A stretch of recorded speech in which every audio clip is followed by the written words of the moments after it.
Climate change is a growing issue for nations around the world, specifically for coastal cities in South Florida. The first problem with this are people who deny mankind's impact and the actual occurrence of climate change.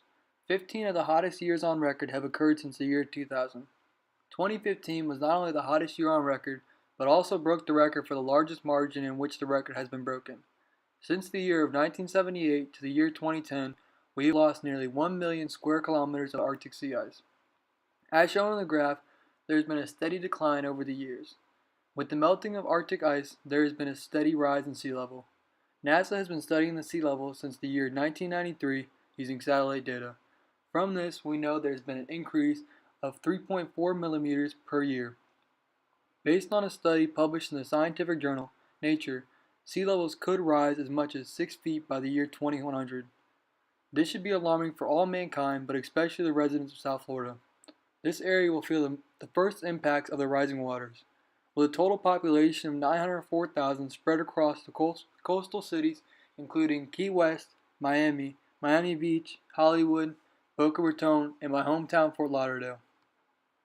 These areas would be underwater and inhabitable, causing a large migration further north, because the Everglades prevent them from moving inland. The largest hurdle for South Florida residents are their political leaders. For instance, one of the GOP candidates and the newly re-elected Senator of Florida, Marco Rubio, who during his campaign was asked questions about climate change in which he denied human contribution to the issue. The larger issue stemming from our governor, Rick Scott. He's implemented a ban on the use of global warming and climate change for the Department of Environmental Protection and its officials. The only way to help slow down the effects of this issue is to use alternative energy, such as wind, solar, and wave energy.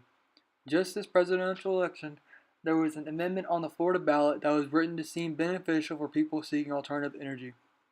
Unfortunately, this bill was actually backed by the Koch brothers who invest heavily in fossil fuels, ExxonMobil who actively drills for fossil fuels, and FPL who provides energy to all Florida residents.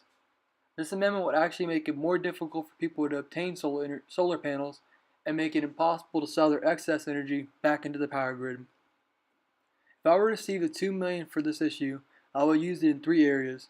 First, I would donate $950,000 to Everybody Solar, which is a non-profit organization who helps provide solar panels to local charities.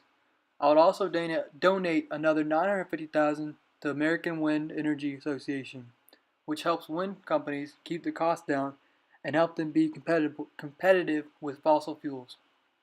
I would then put the other $100,000 towards television ads and billboards to help educate South Florida residents on the impact of fossil fuels and inspire them to look elsewhere for energy needs.